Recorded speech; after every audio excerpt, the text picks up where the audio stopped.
Perjanjian Bungaya, karena terus-menerus mengalami kondisi yang kurang menguntungkan, Gowa berhasil dipaksa menandatangani perjanjian di sebuah desa bernama Bungaya pada tanggal 18 November tahun 1667. Itulah sebabnya, perjanjian ini dinamakan Perjanjian Bungaya. Perjanjian tersebut memuat 30 pasal yang pokok isinya adalah sebagai berikut. Menyetujui isi perjanjian yang diadakan di Batavia antara wakil Gowa, Karaeng Popo, dan VOC. Semua pegawai bangsa Eropa dan VOC yang ada di Sambaopu dan sekitarnya baik yang sudah lama atau baru berdiam di sana harus diserahkan kepada VOC. Seluruh peralatan, uang, meriam, dan barang-barang lain yang dirampas oleh Gowa dari kapal De Walvis dan De Leeuwin harus diserahkan kepada Belanda. Orang-orang Makassar yang melakukan pembunuhan terhadap orang Belanda harus dihukum di hadapan residen Belanda. Utang-utang kepada VOC harus dilunasi. Orang-orang Portugis dan Inggris harus meninggalkan Gowa sebelum akhir tahun tersebut. Selanjutnya, orang-orang asing selain VOC tidak diperkenankan berdagang di Gowa. Kerajaan Gowa juga tidak boleh menerima surat atau utusan asing apapun. Hanya Belanda saja yang diperbolehkan memasukkan atau menjual barang ke Gowa. Belanda dibebaskan dari seluruh bea masuk dan pengangkutan barang yang hendak dijualnya di Gowa. Orang-orang Makassar hanya boleh berlayar ke daerah-daerah seperti Bali, Jawa, Batavia, Banten, Jambi, Palembang, Johor, dan Kalimantan dengan meminta surat izin berlayar dari VOC terlebih dahulu. Semua kapal yang tidak membawa surat semacam itu akan disita barang bawaannya. Sementara itu, orang-orang Makassar dilarang berlayar ke Bima, Solor, Timor, dan kawasan di sebelah timur Selat Salayar, ke sebelah utara dan timur Kalimantan, serta ke Mindanao dan pulau-pulau sekitarnya. Benteng-benteng Gowa seperti Barombong, Panakukang, Garasi, Mariso, dan lain sebagainya harus dirubuhkan. Benteng ujung pandang di sebelah utara harus dikosongkan dan diserahkan pada Belanda. Mata uang VOC diterima sebagai alat pembayaran yang sah di Gowa. Raja beserta para pembesar Gowa harus menyerahkan 1000 budak pria dan wanita yang muda serta sehat. Budak-budak itu boleh ditukar dengan meriam, emas, atau uang yang jumlahnya setara. Separuhnya sudah harus dilunasi pada Juni tahun 1668, sementara sisanya paling lambat dibayarkan pada berikutnya. Gowa tidak boleh lagi campur tangan dengan urusan kerajaan Bima. Kerajaan Gowa harus menyerahkan Raja Bima, Dompu, Tambora, dan Sanggar beserta para pengikutnya, yakni orang-orang Bima yang telah membunuh orang-orang VOC guna mendapatkan hukuman yang setimpal. Karaeng Bonto Maranu juga harus diserahkan kepada Belanda. Gowa melepaskan haknya atas Buton dan melepaskan seluruh orang Buton yang telah mereka tawan. Gowa melepaskan haknya atas Kepulauan Sula dan juga wilayah Kesultanan Ternate lainnya. Gowa memerdekakan kerajaan-kerajaan Bugis yang dahulu dikuasainya, seperti Bon, Sopeng, dan lain sebagainya. Raja Sopeng, Laten Ribali, beserta keluarganya dan orang-orang Bugis yang pernah ditawan harus dibebaskan seluruhnya. Kerajaan Gowa mengakui Raja Laya, Bangkala, Turatea, dan Bajeng sebagai daerah yang merdeka. Daerah-daerah yang telah direbut oleh VOC beserta sekutu-sekutunya akan tetap menjadi milik Belanda. Gowa melepaskan haknya atas negeri Wajo, Bulo-Bulo, dan Mandar, yang dianggap turut bersalah karena melawan VOC. Selanjutnya, negeri-negeri tersebut akan diperlakukan sesuai kehendak VOC. Orang-orang Makassar yang hendak berkunjung ke negeri-negeri Bugis atau Turatea dan demikian pula sebaliknya harus membawa surat jalan dari rajanya. Tanpa surat semacam itu, mereka harus ditolak masuk dan diperintahkan untuk kembali ke negerinya. Sesuai dengan pasal 6 perjanjian ini, pemerintahan Gowa wajib menutup kerajaannya bagi orang asing selain Belanda. Apabila Gowa tidak sanggup menghalaunya maka ia boleh meminta bantuan Belanda, yang selanjutnya diakui sebagai pelindung Gowa. Lebih jauh lagi, Gowa akan membantu VOC dalam memerangi musuh-musuhnya. Gowa akan membuat suatu perjanjian perdamaian, persahabatan, dan persekutuan yang berlaku sepanjang masa serta raja-raja Ternate, Tidore, Bacan, Buton, Bugis, Bon, Sopeng, Luwu, Turatea, Laya, Bajeng, dan lain sebagainya termasuk pula ke dalamnya. Apabila terjadi perselisihan di antara raja-raja itu, mereka tidak boleh saling berperang, melainkan harus meminta bantuan VOC untuk menengahi dan menyelesaikannya. Apabila ada pihak yang tidak bersedia mematuhi keputusan yang telah ditetapkan, maka seluruh anggota persekutuan akan bersatu padu melawannya. Dua orang tokoh terkemuka dari Dewan Adat Goa, Bate Salapang, seperti Karaeng Talo, Karaeng Langkese, Karaeng Popo, Karaeng Garasi, atau Karaeng Karunrung, harus datang ke Batavia untuk meminta pengesahan perjanjian ini pada Gubernur Jenderal. Bila perlu, Gubernur Jenderal dapat meminta dua orang anak raja sebagai sandera yang dapat diganti dengan orang lain setelah setahun. Orang-orang Inggris beserta barang-barangnya akan dipulangkan oleh Belanda. Apabila dalam waktu 10 hari Raja Bima dan Karaeng Bontomaranu tidak diserahkan kepada Belanda, maka putra kedua orang itu akan dijadikan sandera. Goa harus membayar pampasan perang pada VOC sebesar 250.000 ringgit, yang akan dibayar lunas dalam waktu 5 tahun. Pembayaran itu boleh diganti dengan barang, emas, atau perak yang jumlahnya setara. Perjanjian ini disahkan oleh Raja beserta pembesar Goa, Laksamana Spelman yang mewakili VOC, dan semua raja-raja yang termasuk dalam persekutuan tersebut. Perjanjian di atas sungguh merugikan Goa. Pasal-pasal 6 dan 7 dimaksudkan untuk menciptakan ketergantungan Goa secara ekonomi kepada company. Sedangkan pasal 9 ditujukan untuk mengurung Goa dalam hal mata pencaharian mereka. Sementara itu, pasal 25 tampaknya bermaksud untuk menciptakan ketergantungan politis bagi berbagai kerajaan utama di Indonesia Timur. Setelah ditandatanganinya perjanjian ini, posisi Goa sebagai salah satu kekuatan yang menentukan di belahan timur Kepulauan Nusantara menjadi pudar. VOC kemudian menduduki benteng Ujung Pandang dan namanya diubah menjadi Fort Rotterdam. Ternyata perjanjian Bungaya ini belum mengakhiri pertempuran antara VOC dan Goa. Setelah itu masih terjadi lagi berbagai pertempuran antara kedua belah pihak hingga jatuhnya benteng Sombaopu pada tanggal 24 Juni tahun 1669. Karena tidak sudi menyerah pada penjajah, Sultan Hasanuddin mengundurkan diri dari tahtanya pada tanggal 29 Juni tahun 1669 dan digantikan oleh putranya sebagai Raja Goa ke-17, Imappa Somba Daeng Muraga, yang dikenal pula sebagai Sultan Amir Hamzah. Semenjak saat itu, Goa benar-benar bertekuk lutut. Sultan Hasanuddin sendiri mangkat kurang lebih setahun kemudian, atau tepatnya pada tanggal 12 Juni tahun 1670, dalam usia 39 tahun. Oleh rakyat Goa ia diberi gelar Anu Mertatua Menang Ribala Pangkana. Sebagai penyeimbang, akan dicantumkan pula bagaimana kesan Spelman terhadap Sultan Hasanuddin. Menurut sumber Belanda tersebut, Sultan digambarkan penggemar minuman keras dan berjudi. In Sichne Jong Heich is Hich Genegen Gewes Tot Drinken and Spelen. Spelman menggambarkan pula Sultan tidak berbuat banyak dalam urusan-urusan penting, hanya mengecap sedikit pendidikan semasa kecilnya. Akibatnya ia tidak terlalu pintar, kurang bisa memimpin atau mengambil keputusan, tidak banyak menggembeleng diri sehingga menjadi lembek dan tidak tabah menghadapi penderitaan, sangat kikir.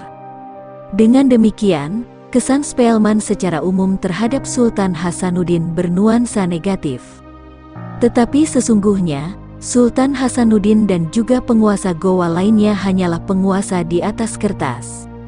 Hal ini beda dengan citra yang hendak ditimbulkan oleh penulis biografi pahlawan nasional yang menggambarkan Sultan memimpin sendiri angkatan perangnya, padahal urusan kenegaraan dan masalah-masalah penting lainnya lebih banyak ditangani serta diputuskan oleh Karaeng Sumana beserta Karaeng Karunrung.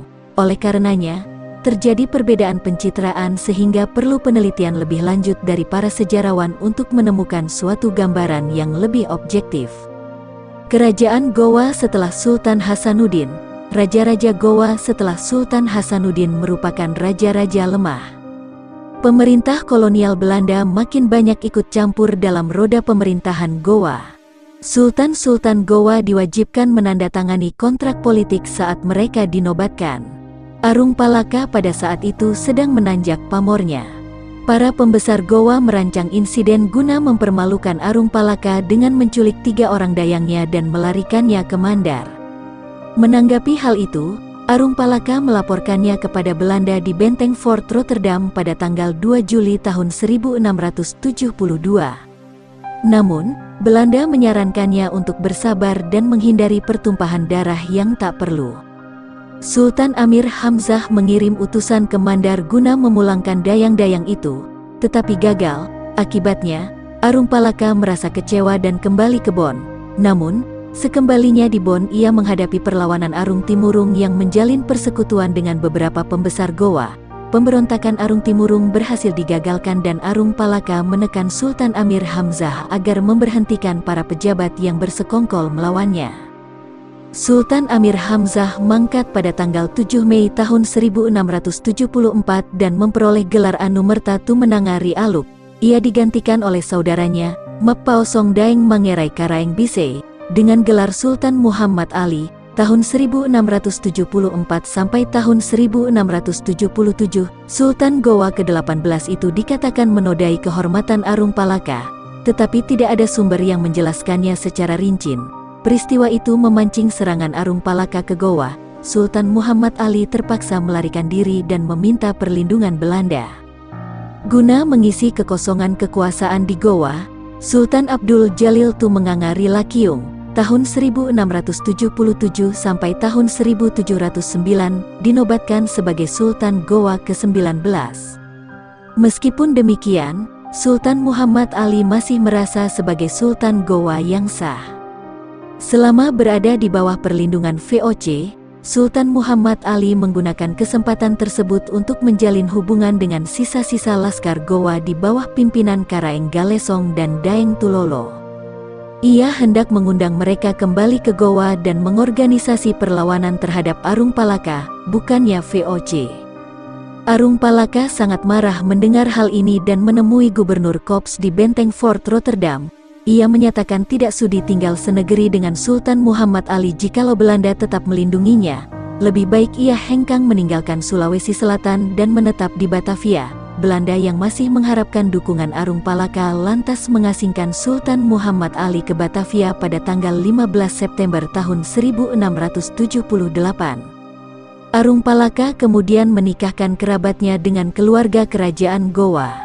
Kemenakannya yang bernama Lapatau dinikahkan dengan Siti Mariam Karaeng Patukangan, putri Sultan Abdul Jalil.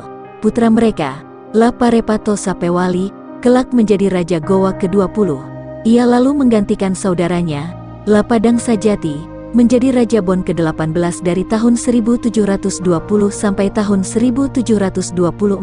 Bersamaan dengan itu, ia merangkap pula sebagai Raja Sopeng ke-17.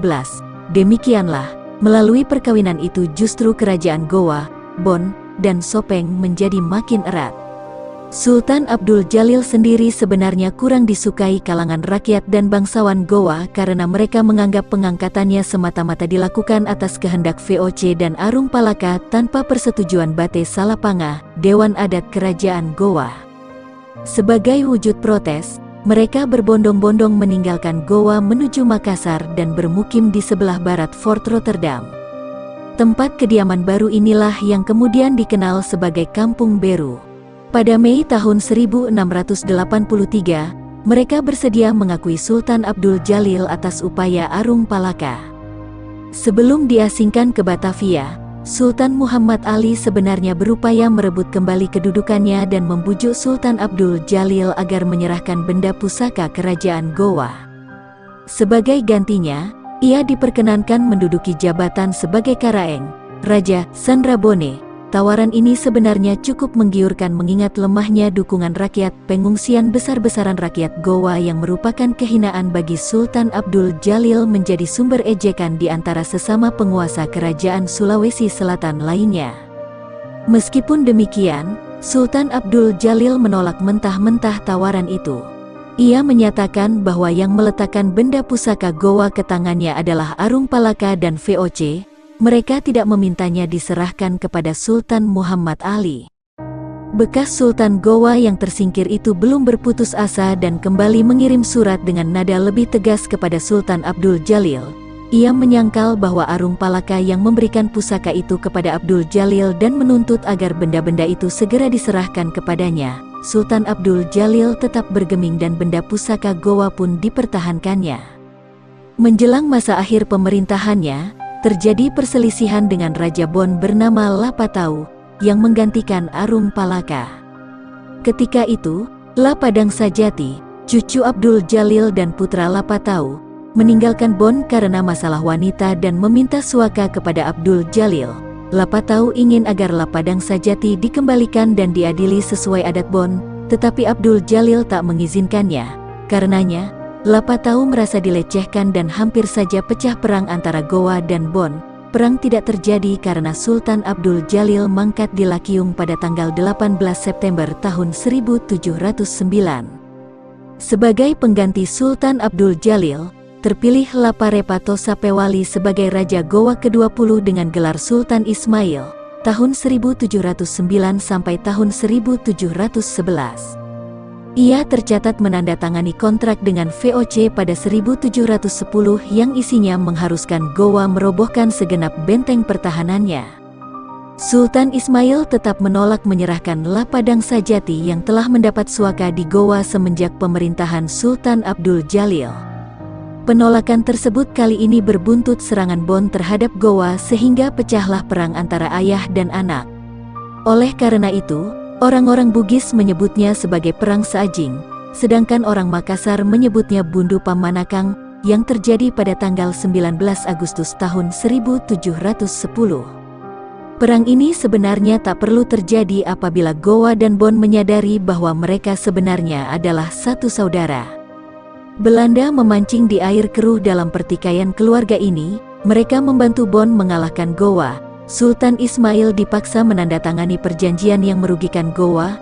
Goa dibebani pembayaran ongkos peperangan, menyerahkan meriam-meriam besar, merobohkan tembok-tembok pertahanan, mengembalikan daerah-daerah Sudiang, Kajang, beserta Selayar pada VOC, memohon ampunan kepada Gubernur Jenderal VOC di Batavia, dan lain sebagainya.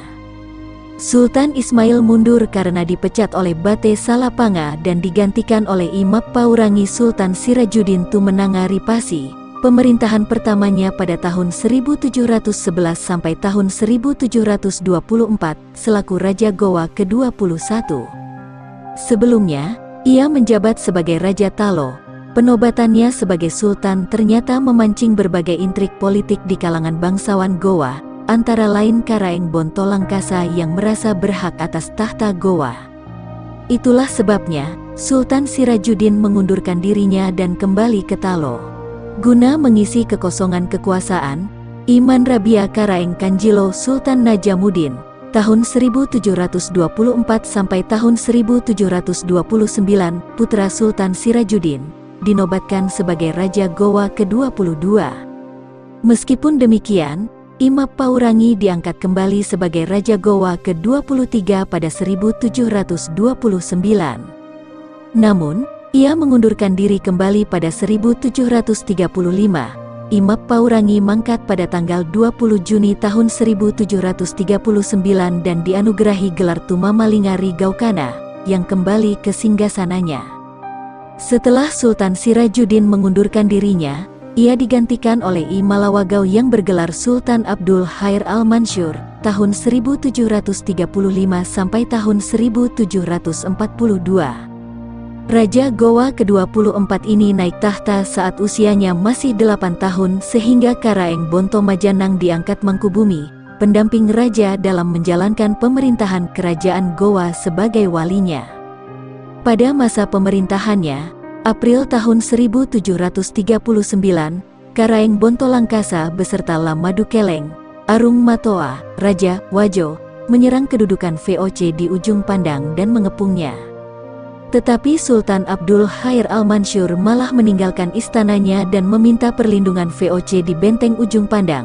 Sementara itu, benda-benda pusaka kerajaan diamankan oleh Mangkubumi yang turut mengungsi dari ibu kota Goa. Karaeng Bontolangkasa lantas menduduki ibu kota Goa, mendongkel I Malawagau dari kedudukannya, dan mengangkat dirinya sendiri sebagai Sultan pada April tahun 1739. Lamadukeleng meminta agar para penjabat Goa yang tidak turut menyingkir mengakui Karaeng Bontolangkasa sebagai sultan. Alasannya, sultan yang meninggalkan rakyatnya harus dianggap telah meletakkan jabatannya. Kendati demikian, sebagian petinggi Goa menolaknya karena pengangkatan sultan harus disetujui oleh Mangkubumi. Tetapi Lamadukeleng menyanggahnya seraya mengatakan bahwa Mangkubumi turut melarikan diri sehingga ia selayaknya dipecat pula dari kedudukannya. Keberatan lainnya adalah dibawanya pusaka kerajaan, Kalompoang oleh Mangkubumi Goa, padahal tanpa adanya benda-benda tersebut seseorang tidak diakui sebagai raja yang sah. Meskipun demikian, penobatan Karaeng Bontolangkasa tetap dilaksanakan dengan dukungan Lamadukeleng pada tanggal 10 April tahun 1739. Sumber lain menyebutkan tanggal 18 April tahun 1839, ketiadaan Kalompoang saat penobatan Karaeng Bontolangkasa yang kemudian bergelar Sombaya membuatnya kurang mendapat dukungan rakyat. Itulah sebabnya, namanya tidak dicantumkan dalam urutan raja-raja Goa. Terdapatnya dua sultan Goa tentu saja memecah rakyat Goa. Mengingat arti penting benda pusaka sebagai sumber legitimasi bagi sultan-sultan Goa, Lamadukeleng menuntut kepada Gubernur Adrian Hendrik Smout agar mengembalikannya ke Goa. Tetapi gubernur mengelak dan berdalih bahwa yang berwenang melakukannya adalah pemerintah pusat di Batavia. Akibatnya, Lamadukeleng bersama Karaeng Bontolangkasa menyerang benteng Fort Rotterdam dan kubu pertahanan pasukan Bon yang berada di Bontoala. Mereka membagi pasukannya menjadi dua. Pasukan yang dipimpin Karaeng Bontolangkasa terpukul mundur. Sebaliknya, Lamadukeleng sanggup mendesak musuh-musuhnya hingga ke Kampung Baraya. Karaeng Bontolangkasa hanya didukung oleh sedikit orang Goa saja sehingga menghadapi kekalahan. Pada tanggal 20 Juli tahun 1739, VOC mengerahkan seluruh kekuatannya dari Fort Rotterdam dan berhasil merebut kembali Jongaya, Malengkeri, dan Mangasa. Karaeng Bontolangkasa terkena peluru yang ditembakkan pengikutnya sendiri sehingga ia terluka parah. Karaeng Bontolangkasa lantas menyingkir ke Bontoparang dan mengundang Lamadukeleng. Diusulkannya agar Lamadukeleng kembali ke Wajo. Sementara itu, ia sendiri menolak diobati dan memilih mati agar tak ditawan oleh Belanda. Ibu kota Goa yang sebelumnya diduduki oleh para pengikut Karaeng Bontolangkasa dan Lamadukeleng direbut oleh pasukan gabungan VOC, Bon, Sopeng, Tanete, dan Goa pada tanggal 21 Juli tahun 1739. Di bawah hujan tembakan meriam, pasukan gabungan Goa, yang pro Lamadukeleng, dan Wajo berhasil meloloskan diri seluruhnya. Akibat peperangan ini, ibu kota Goa luluh lantak dimakan api. Gubernur Adrian Hendrik Smout baru dapat meninggalkan kota tersebut pada tanggal 3 September tahun 1739. Sebagian pasukan VOC diperintahkan menjaga sisa-sisa ibu kota Goa. Dengan tersingkirnya Karaeng Bontolangkasa dan Lamadukeleng, Sultan Abdul Khair Al-Mansur dikembalikan ke singgasananya. Tetapi ia harus menandatangani perjanjian pada tanggal 6 Oktober tahun 1740 sebagai berikut. Goa akan menyerahkan sisa-sisa pengikut Karaeng Bontolangkasa beserta sekutunya. Goa diwajibkan membayar biaya perang kepada VOC sebesar Rp96.000 dalam waktu 6 bulan dalam bentuk emas, perak, dan budak. Daerah Sudiang akan dikembalikan kepada Belanda, ibu kota kerajaan akan dikembalikan kepada Goa dan Sultan Abdul Khair Al-Mansur akan dikukuhkan kembali kedudukannya sebagai Sultan Goa.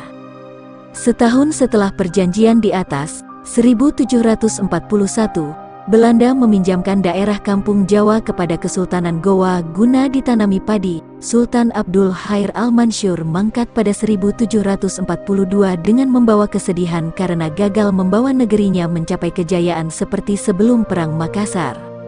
Ia digantikan oleh saudaranya, Imam Pababasa, yang bergelar Sultan Abdul Kudus, tahun 1742 sampai tahun 1753. Sultan Goa ke-25 ini menikah dengan Karaeng Balasari, putri Sultan Bima ke-6, Alauddin Muhammad, tahun 1731 sampai tahun 1748, dengan Karaeng Tanah Sanga, putri Sultan Goa ke-21, Sirajuddin, putra sulung buah pernikahan dengan Putri Bima ini bernama Amas Madinah, Sultan Abdul Kudus mangkat secara mendadak pada 1753, konon karena diracun. Dewan Adat Kerajaan Gowa, Bate Salapanga, memilih Amas Madinah sebagai penguasa baru dengan gelar Sultan Fahruddin Abdul Khair, tahun 1753 sampai tahun 1767, menggantikan ayahnya pada tanggal 21 Desember tahun 1753. Tetapi karena baru berusia 7 tahun, roda pemerintahan kerajaan dijalankan oleh kakek dan sesaligus walinya, Mangkasu Mangkaraeng Lempangan. Pada Juni tahun 1758, Bate Salapanga sesuai dengan adat dan tradisi Gowa menganugerahkan gelar Batara Gowa kepada Amas Madinah dengan harapan agar penguasa yang masih muda ini dapat memulihkan kedaulatan kerajaan seperti pada zaman nenek moyangnya tersebut. Seperti yang telah diulas di bagian sebelumnya, semasa Batara Gowa, Raja ke-7, Kerajaan Gowa merupakan negeri yang merdeka penuh dan berdaulat. Karaeng Lempangan wafat pada 1760 dan digantikan oleh Temasongeng Karaeng Katangka, saudaranya. Perwalian terhadap Amas Madinah berakhir pada tanggal 29 Oktober tahun 1765 karena ia telah dianggap dewasa, yakni mencapai usia kurang lebih 18 tahun. Bate Salapanga mengangkatnya secara resmi sebagai Sultan Gowa ke-26 dengan gelar lengkap Sultan Fahruddin Abdul Khair Al-Mansur Baginda Usman Batara Tangkana Gowa. Selama Sultan Fahruddin memerintah, ia banyak mengalami kekecewaan yang berasal dari keluarganya sendiri maupun Belanda. Saat itu, Belanda banyak melakukan tekanan-tekanan politis terhadap Gowa. Karena kekecewaannya itu, Sultan pada tanggal 12 Agustus tahun 1766 bertolak meninggalkan Gowa dan pergi ke Bima, kampung halaman ibunya. Para petinggi Gowa gagal membujuknya agar mengurungkan niat meninggalkan Gowa.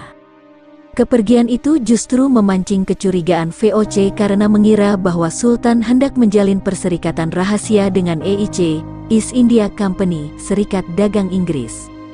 Memang pada saat itu sedang terjadi persaingan antara VOC dan EIC dalam memperebutkan dominasi perdagangan rempah-rempah. Di samping itu, Sultan pernah turut berlayar dengan kapal Cela Bangkahulu ke Lombok, kapal yang berasal dari Bengkulu, salah satu pusat perniagaan Inggris di Kepulauan Nusantara.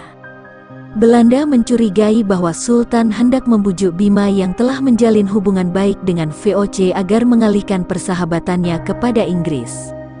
Manuver politik ini dianggap berbahaya oleh Belanda karena bila Bima memutuskan hubungannya dengan VOC, kepentingan-kepentingan Belanda, baik dari segi politik maupun perdagangan, akan terganggu.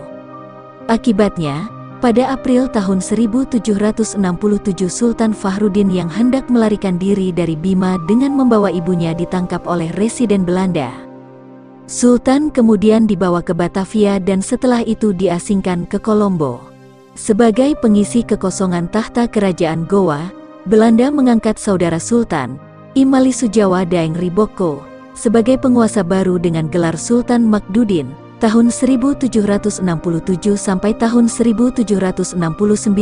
Sultan Gowa ke-27 ini berulang kali meminta kepada Belanda agar saudaranya itu dipulangkan dari Kolombo, tetapi permohonan ini selalu ditolak oleh Belanda sehingga mengecewakan Sultan. Sebagai perwujudan rasa kecewanya itu, Sultan Makdudin turun tahta pada tanggal 3 Januari tahun 1769 dan selanjutnya berdiam di Barombong.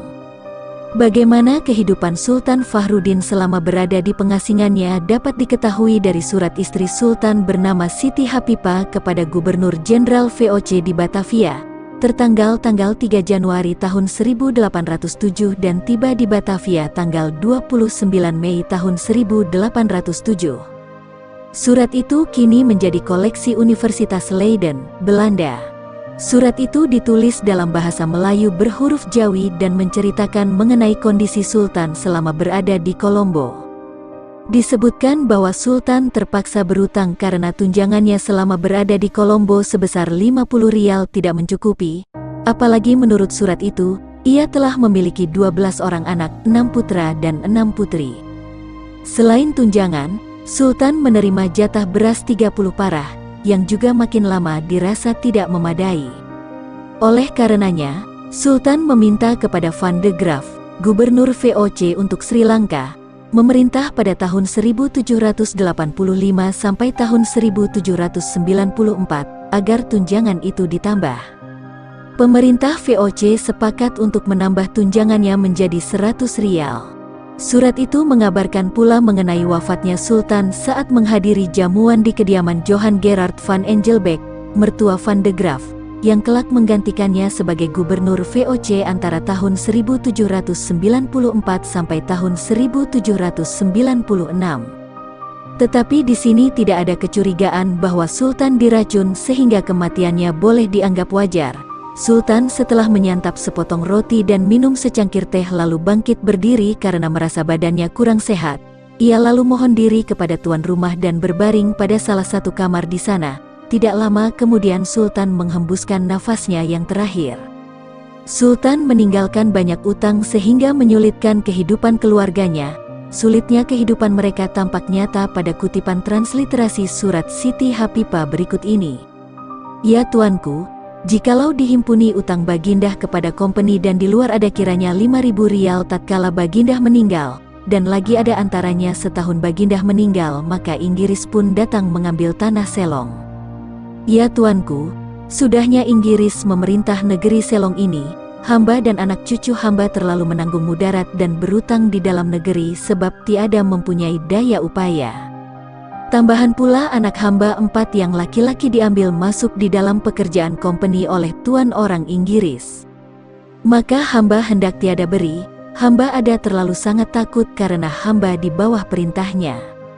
Maka anak hamba keempat itu pun sudah meninggal di dalam pekerjaan juah.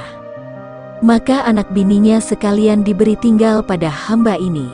Ya tuanku, hamba serta anak cucu hamba sekalian ini bermohonkan ampun beribu-ribu serta kurnia tuanku, hamba sekalian ini tiada tertanggung mudarat dan kesukarang di dalam negeri Selong.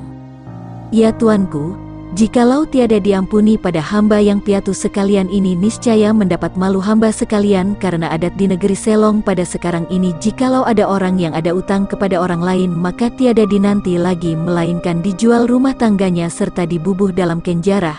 Bukan kepada orang kecil, kepada tuan-tuan dan raja-raja orang terbuang pun sudah terlaku yang sedemikian rupa. Maka itu hamba sekalian persembahkan ke bawah duli Tuan yang maha bangsawan daripada hal utang paduka Bagindah Batarah Gowah itu. Jangankan hamba sekalian bayar, untuk makan pun tiada cukup. Meskipun gaji atau tunjangannya selama di pengasingan telah dinaikkan, hal itu masih belum mencukupi hingga Sultan terpaksa berutang, baik kepada company ataupun orang lain. Guna membayar utangnya, company memotong gajinya sebesar 25 rial setiap bulannya. Setelah Sultan meninggal, utangnya juga masih bertumpuk-tumpuk. Bila tidak mampu membayarnya, keluarga yang ditinggalkan akan dimasukkan penjara. Apalagi setelah Sri Lanka diambil alih oleh Inggris pada 1796, mereka tidak menerima gaji bulanan lagi. Oleh karenanya, Siti Hapipah mengajukan permohonan agar Gubernur Jenderal membayar utang mereka serta memindahkan mereka ke Batavia.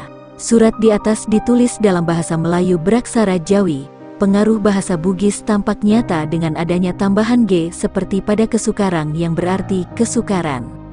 I Temasongeng Karaeng Katangka, juga dikenal sebagai I Makraeng, diangkat sebagai Raja Gowa ke-28 menggantikan Sultan Makdudin. Raja Gowa yang bergelar Sultan Zainuddin, tahun 1769 sampai tahun 1778 ini lahir pada tanggal 26 Desember tahun 1722. Sebelum menduduki singgasana kerajaan Gowa, ia pernah menjabat sebagai Mangkubumi. Sultan Zainuddin tercatat menandatangani berbagai perjanjian yang diperbaharui antara Kesultanan Gowa dengan VOC pada tanggal 30 Agustus tahun 1770. Kedamaian semasa pemerintahan Sultan Zainuddin terusik oleh timbulnya gerakan I Sangkilang yang dipimpin oleh orang yang mengaku dirinya sebagai Batara Gowa, Amas Madinah atau Sultan Fahruddin Abdul Khair Raja Gowa ke-26 yang diasingkan Belanda ke Sri Lanka. Tokoh bernama I Sangkilang ini berhasil meyakinkan rakyat bahwa dirinya yang berhak atas tahta Gowa.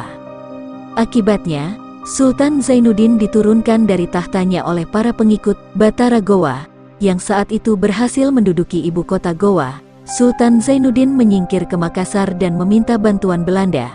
Setibanya di sana, Belanda memberikan sebuah kampung bernama Matoanging sebagai tempat kediaman Sultan beserta keluarganya. Ia kemudian tinggal di sana hingga wafat pada tanggal 15 September tahun 1778 dan diberi gelar Anumerta Tummenangari Matoanging, yang wafat di Matoanging. Tokoh yang mengaku sebagai Batara Gowa ini masih misterius. Riwayatnya berawal pada 1776 ketika di muara Sungai Sanrobone muncul sebuah perahu layar. Seorang pria tampak duduk di atas balok melintang pada kapal tersebut yang biasa disebut Sang Kilang. Warga setempat menanyakan nama pria tersebut, tetapi ia diam saja. Karenanya, mereka menjulukinya I Sang Kilang. Perahu misterius itu terus berlayar hingga Kampung Sompu, yang saat itu sedang mengadakan suatu perayaan. Pria yang mengenakan pakaian bangsawan Bugis itu lantas turun dan mengikuti keramaian tersebut. Ia mengambil tempat duduk yang biasa ditempati golongan ningrat. Ditanyakanlah kepada halayak ramai apakah ada yang mengetahui siapa dirinya. Ketika tak seorang pun kenal padanya, pria itu memperkenalkan dirinya sebagai Batara Gowa yang diasingkan Belanda ke Sri Lanka. Kegemparan segera terjadi dan di antara warga Kampung Sompu ada yang langsung percaya sedangkan yang lainnya masih ragu-ragu. Batara Gowa I Sang Kilang berhasil meyakinkan pendengarnya berkat kemampuannya menguraikan nama-nama kerabat dekat Amas Madinah. Selain itu, pakaian yang dikenakannya menambah kepercayaan mereka. I Sang Kilang mengisahkan bahwa kapal yang membawanya ke Sri Lanka dihantam badai. Ia berhasil berenang menyelamatkan dirinya dan ditolong sebuah perahu. Setelah itu, barulah ia berlayar kembali ke Sanrobone. Bila dicermati antara pengasingan Batara Gowa Amas Madinah dan kemunculan I Sang Kilang terdapat selisih waktu 10 tahun. Kendati demikian, rakyat Gowa beserta penguasa negeri-negeri kecil di pedalaman mulai mempercayainya dan mengalihkan ketaatan mereka dari Sultan Zainuddin kepada Batara Gowa I Sang Kilang. Kenyataan ini mengakibatkan merosotnya wibawa Sultan Zainuddin. VOC sendiri merasa terancam dengan gerakan Batara Gowa I Sang Kilang yang makin bertumbuh itu. Mereka melakukan antisipasi seperlunya. I Sang Kilang melancarkan serangan mendadak terhadap VOC, yang menimbulkan banyak korban di kedua belah pihak. VOC sendiri kekurangan tenaga menghadapi I Sang Kilang karena pasukannya hanya berjumlah 50 orang. Karena itu, mereka berupaya menggalang dukungan dari orang-orang Bugis dan Makassar. Tetapi upaya VOC ini gagal karena timbul perpecahan di kalangan orang Bugis dan Makassar. Sebagian dari mereka bersedia bertempur melawan I Sang Kilang, sedangkan yang lainnya justru menentang. Akhirnya, VOC tak dapat berbuat apa-apa selain menantikan datangnya bala bantuan dari Batavia. I Sang Kilang melancarkan serangannya ke Maros pada Mei tahun 1777 dan berhasil merebutnya. Mereka hanya sanggup beberapa hari saja mempertahankan tempat ini karena diserang oleh Laskar Bon di bawah pimpinan Panglima Perang Kerajaan Bon. Itulah sebabnya, I Sang Kilang terpaksa mundur ke Talo yang saat itu dipimpin oleh seorang ratu bernama Sultana Siti Saleha. Ternyata Ratu Talo ini mendukung I Sang Kilang. Tak berapa lama kemudian, pasukan gabungan Tanete dan Luwu yang dipimpin oleh Arung Pancana Latenri Sesu, putra Raja Tanete, beserta I Tenri Leleang, Datu atau Raja Luwu. Akibatnya, I Sang Kilang terpaksa meninggalkan Talo melalui Maros dan bergerak menuju Gowa. Di sana sejumlah besar pengikut I Sang Kilang telah menantikan dirinya. Di tengah jalan terjadi pertempuran dan hampir saja I Sang Kilang tertangkap. Pasukan I Sang Kilang menyerang ibu kota Gowa pada tanggal 7 Juni tahun 1777. VOC tidak sanggup membendung serbuan ini dan Laskar Gowa yang masih setia kepada Sultan Zainuddin tak banyak melakukan perlawanan. Akhirnya, ibu kota Gowa diduduki oleh I Sang Kilang beserta pengikutnya. Sebelumnya, para pengikut Batara Gowa ini telah memecat Sultan Zainuddin sehingga yang bersangkutan terpaksa melarikan diri ke Makassar dan meminta perlindungan Belanda. Batara Gowa, I Sang Kilang dinobatkan dirinya sebagai Raja Gowa. Dukungan rakyat bertambah kuat karena I Sang Kilang berhasil merebut segenap benda pusaka Gowa. Dengan demikian, kedudukannya sebagai raja dianggap sah oleh rakyat.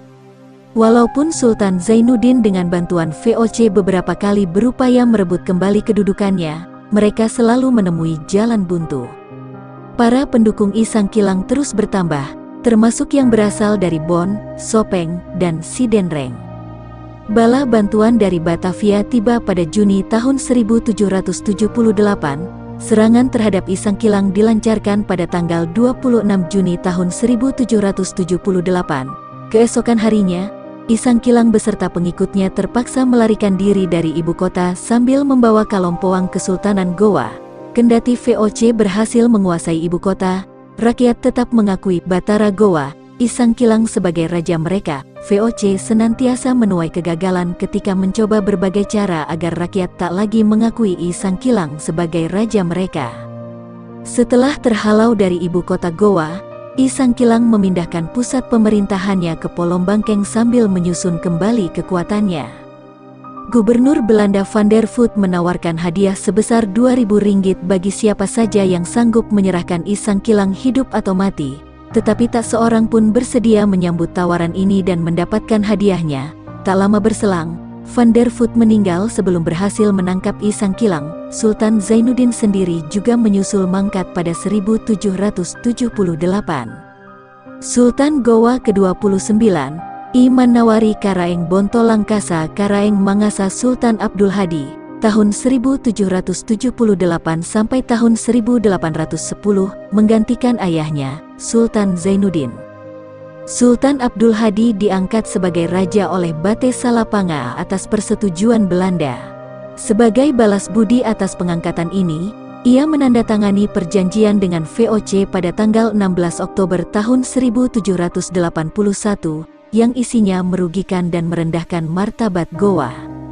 Oleh karena kecewa, ia meninggalkan ibu kota kerajaan Gowa dan berdiam di Mangasa. Itulah sebabnya, ia juga disebut Karaeng Mangasa. Sebagai tambahan, dalam kontrak politik tertanggal tanggal 16 Oktober tahun 1781 di atas, disebutkan mengenai nama tempat bernama Sapiria atau Sombaopu. Karenanya, dapat diperkirakan bahwa Sombaopu yang dihancurkan oleh VOC dan sekutunya itu kini terletak di desa bernama Sapiria. Perjanjian di atas menimbulkan ketidakpuasan sebagian bangsawan Gowa sehingga mereka menggabungkan diri dengan I Sangkilang yang telah menyingkir ke daerah pedalaman. Aktivitas Batara Gowa semasa berada di pedalaman tersebut tak banyak diketahui. Hanya saja ia tercatat melakukan serangan terhadap pasukan VOC di Malewang, Polombangkeng, pada Maret tahun 1779. Dukungan rakyat kepadanya masih tetap kuat. Mereka menyelubungi Batara Gowa dengan kisah-kisah supernatural dan meyakininya sebagai penyelamat yang akan mengembalikan kejayaan Gowa.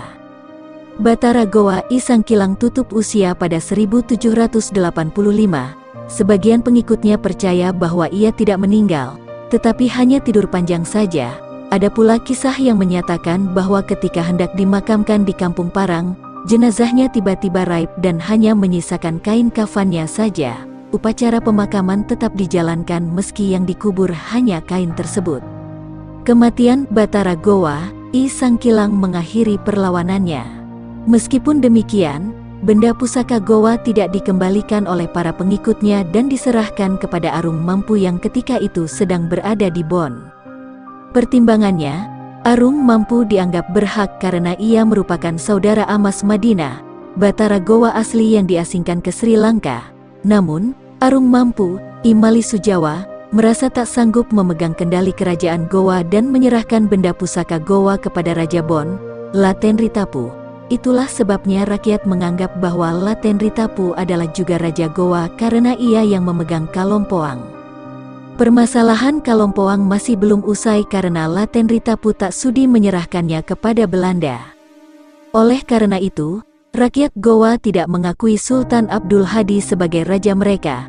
Semasa pemerintahan pengganti Sultan Abdul Hadi, I Mapatunru, I Manginyarang, Karaeng Lembang Parang Sultan Abdul Rauf, tahun 1811 sampai tahun 1825, kekuasaan atas Kepulauan Nusantara sementara waktu diambil alih oleh Inggris. Tahun 1811 sampai tahun 1816, Raja Gowa ke-30 ini sebelumnya pernah menjabat sebagai Raja Talo dan Perdana Menteri Gowa. Ia adalah putra I Makasumang Sultan Zainuddin, Raja Talo.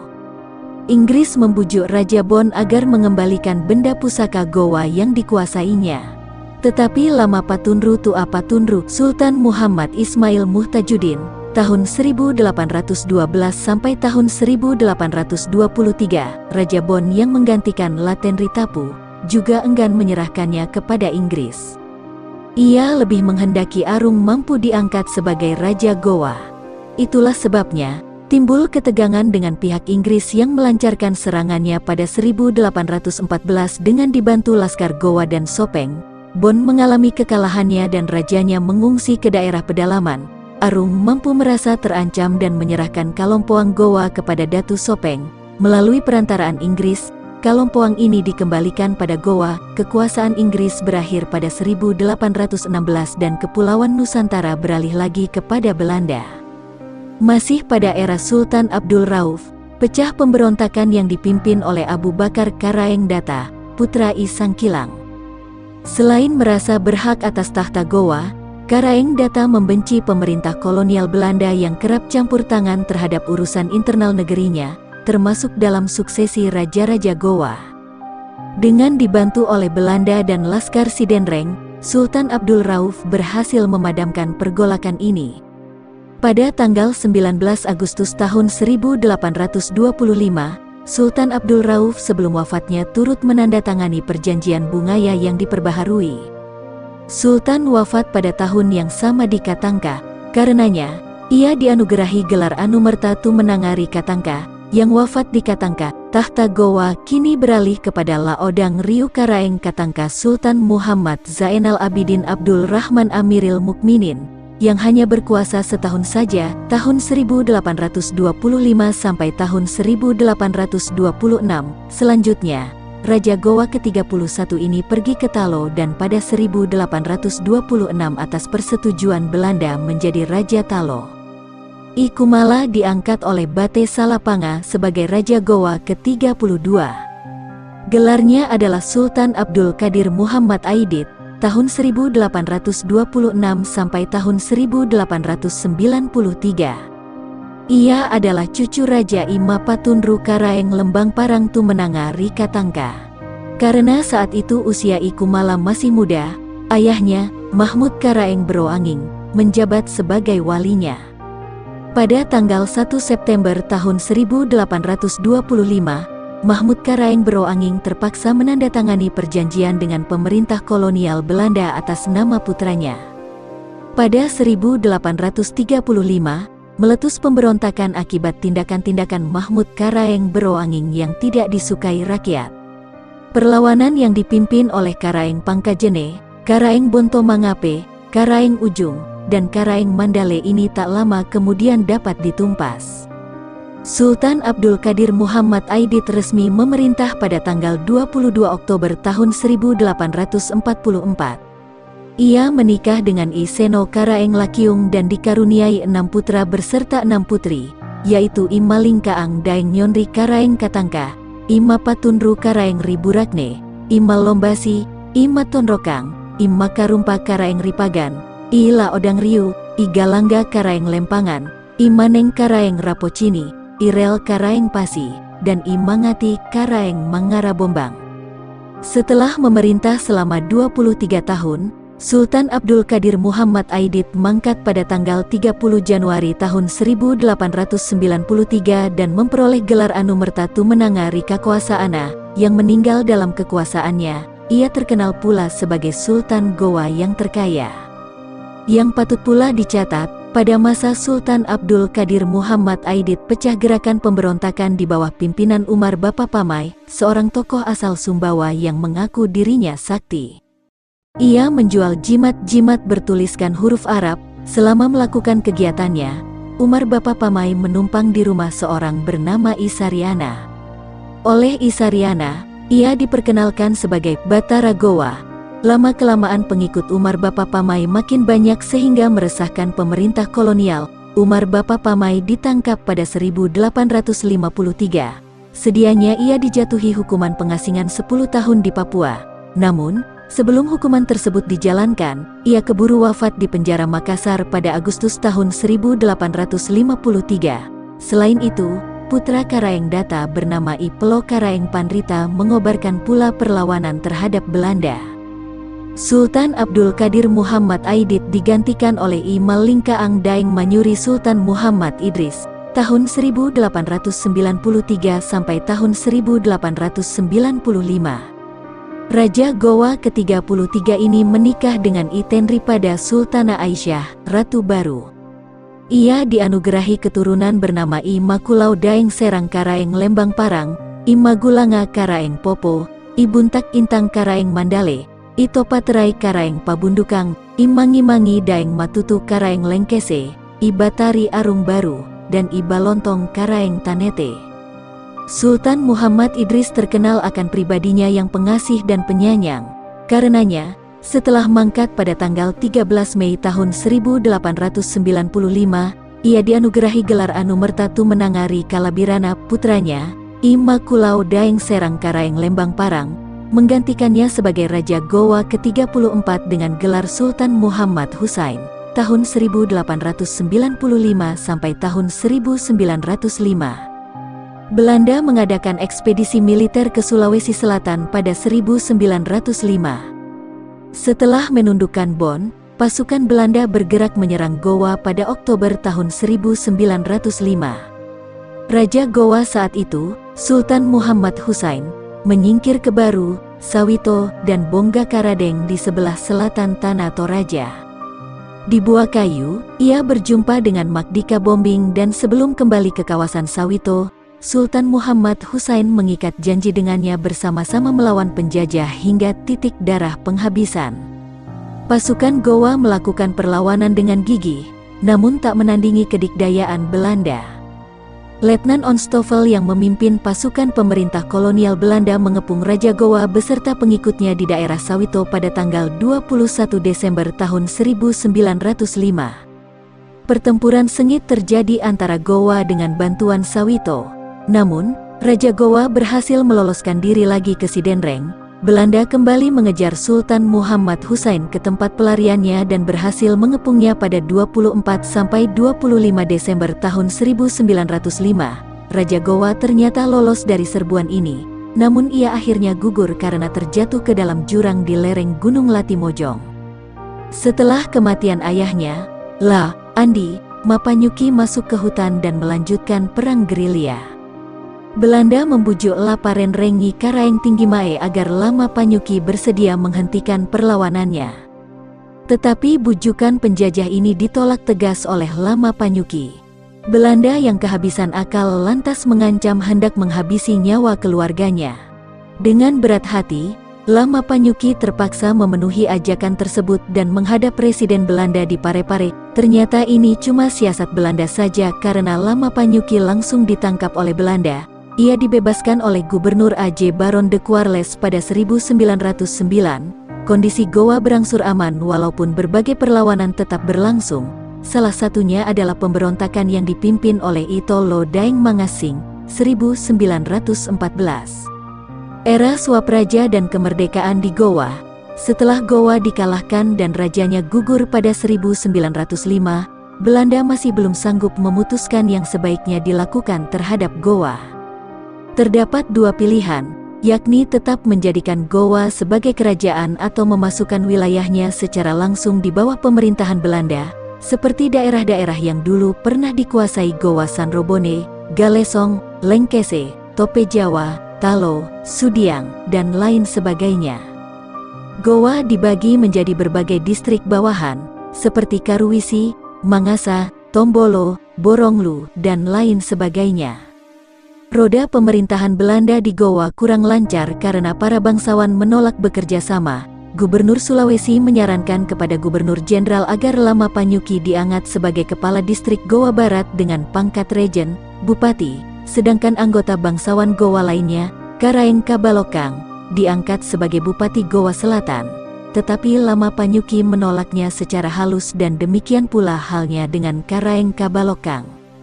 Akhirnya, Belanda mencoba membentuk Federasi Gowa pada tanggal 1 Juli tahun 1926.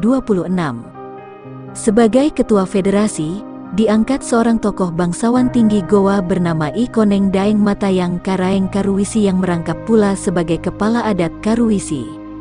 Selanjutnya, pada 1936 Federasi Gowa diubah menjadi Swapraja Gowa.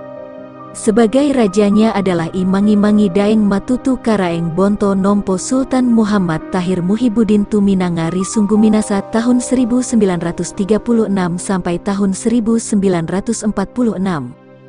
Pengangkatan ini kemudian diikuti dengan penandatanganan Korte Verklaring pada tanggal 30 November tahun 1936. Berdasarkan urutannya, I Mangi Daeng Matutu ini terhitung sebagai Raja Gowa ke-35. Sebagai pendamping Raja Gowa, Presiden Belanda mengangkat I Koneng Daeng Matayang Karaeng Karuwisi, bekas Ketua Federasi Gowa, sebagai Tumailalang Lolo dan I Pabisei Daeng Paguling Karaeng Katapang sebagai Tumailalang Toa. Selanjutnya, yang menjadi Raja Gowa ke-36 adalah Andi Ijo Daeng Matawang Karaeng Lalolang Sultan Muhammad Abdul Qadir Aiduddin Tumenangari Jongaya, tahun 1946 sampai tahun 1957. Ia merupakan Raja Gowa terakhir dan sekaligus Bupati Gowa pertama. Laporan kunjungan Wallace ke Gowa. Alfred Russel Wallace mengunjungi Gowa menjelang akhir 1856 guna melakukan penelitian terhadap kondisi flora dan fauna di sana dan kawasan Sulawesi lainnya. Sebelum mengadakan penjelajahan di wilayah Raja Gowa, Wallace meminta surat pengantar terlebih dahulu kepada gubernur di Makassar. Surat tersebut isinya permohonan izin dan perlindungan kepada Raja Gowa selama Wallace menjelajahi wilayah kekuasaannya. Setelah itu, barulah dilakukan kunjungan kepada Raja Gowa. Tentunya penguasa Gowa yang dijumpai Wallace adalah Sultan Gowa ke-22, I Kumala Daeng Parani Karaeng Lembang Paraeng Sultan Abdul Qadir Aididin, Aidit Tumenangari Kakusana atau Sultan Abdul Qadir Muhammad Aidit, tahun 1826 sampai tahun 1893. Saat ditemui oleh Wallace, Raja sedang duduk di luar mengawasi pembangunan rumah barunya.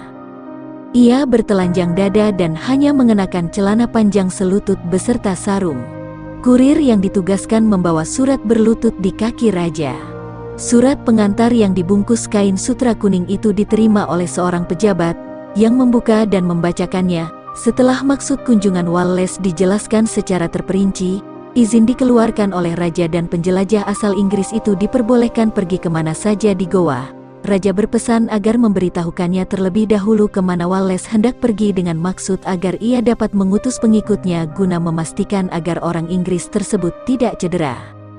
Sesudah melakukan penelitiannya, Wallace kembali menghadap Raja guna meminta sebuah rumah dekat hutan guna menunjang pekerjaannya. Sultan saat itu sedang berada di tempat adu ayam, di bangsal sebelah utara istananya. Ia segera meninggalkan tempat tersebut guna menjumpai Wallace. Kemudian mereka berjalan menyusuri tangga dan memasuki rumahnya. Tempat kediaman raja ini digambarkan Wallace sebagai rumah besar, lapang, berkonstruksi bagus, berlantai bambu, dan berjendela kaca. Rumah tersebut merupakan bangunan yang sebagian besar merupakan ruang terbuka serta terbagi oleh tiang-tiang penyangga. Ratu saat itu sedang duduk di kursi kasar dekat jendela sambil mengunyah sirih dan pinang.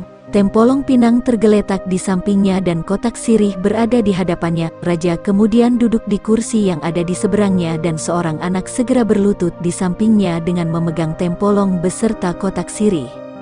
Wallace memaparkan pula mengenai para wanita yang berada di istana raja. Beberapa di antara mereka adalah putri-putri raja, sedangkan sisanya adalah budak. Kaum wanita itu mengenakan busana yang indah dengan hiasan emas beserta perak. Pakaian mereka terbuat dari kain kasa ungu. Putri-putri raja, menurut Wallace, memang cukup cantik, tetapi pakaian dan tubuh mereka tidak memperlihatkan kesan segar maupun bersih. Masih menurut Wallace, mereka semua tampak tidak berkilau serta kusam. sesuatu yang tak sesuai dengan ciri-ciri kebangsawanan menurut orang Eropa. Demikianlah, laporan Wallace ini merupakan salah satu informasi yang cukup berarti mengenai sekelumit kehidupan dalam istana Gowa. Sistem pemerintahan, kekuasaan Raja Gowa dapat ditelusuri dari ungkapan Makanama, Numamo, yang artinya aku berkata dan engkau menyetujuinya. Dengan kata lain, segenap perintah raja harus ditaati dan dipatuhi serta tak boleh dibantah. Kendati demikian, tidak benar bahwa kekuasaan seorang raja di Gowa khususnya dan Sulawesi Selatan pada umumnya bersifat tak terbatas. Hal ini tampak nyata pada ikrar perjanjian yang dibacakan saat seorang raja dinobatkan. Bahwasanya kami telah menjadikan engkau raja kami dan kami menjadi abdimu, bahwa engkau menjadi sampiran tempat kami bergantung dan kami menjadi tempat air yang bergantung padamu. Bahwa apabila sampiran itu patah, lalu tak pecah berantakan tempat air itu, maka hianatlah kami. Bahwa kami tak tertikam oleh senjatamu, sebaliknya engkau pun tak terbunuh oleh senjata kami. Bahwa hanya dewatalah yang membunuh kami dan dewata jugalah yang membunuhmu. Bertitahlah engkau dan kami menaatinya, akan tetapi apabila kami telah menjinjing, tidaklah kami akan memikul lagi, dan apabila kami telah memikul tidaklah kami akan menjinjing. Bahwa engkau kami jadikan raja atas diri kami, tetapi harta benda kami bukanlah engkau merajainya. Bahwa engkau pantang mengambil ayam kami dari tenggeramannya, pantang engkau mencopet telur kami dari keranjang kami. Bahwa apabila engkau menghendaki barang sesuatu dari kami, engkau membelinya yang patut engkau membeli, engkau pertukarkan yang sepatutnya engkau tukarkan, engkau minta barang yang sepatutnya engkau minta, maka kami memberimu. Pantanglah engkau meniadakan milik kami. Bahwa raja tak menetapkan sesuatu keputusan tentang masalah dalam negeri tanpa gal larang, dan gal larang tak menetapkan sesuatu tentang peperangan tanpa raja. Berdasarkan ikrar perjanjian di atas, tampak jelas hak dan kewajiban masing-masing. Rakyat berjanji setia para raja, namun di lain pihak raja juga tak dapat bertindak semena-mena terhadap rakyat. Sebagai contoh, raja tidak diperkenankan mengambil begitu saja milik rakyat, baik raja maupun rakyat sama-sama mengakui kekuasaan dewata, Tuhan, sehingga masing-masing tidak saling merugikan. Calon Raja Gowa hendaknya merupakan seorang Karaeng Tino. Karaeng sama dengan raja, Tino sama dengan masak atau matang, artinya ibu atau ayahnya merupakan bangsawan tertinggi atau keturunan langsung Tumanurungga Ritam Malate, Raja Gowa yang pertama. Demikianlah kriteria seorang pengganti raja yang paling disukai dan dikehendaki oleh kerabat kerajaan dan rakyat Gowa.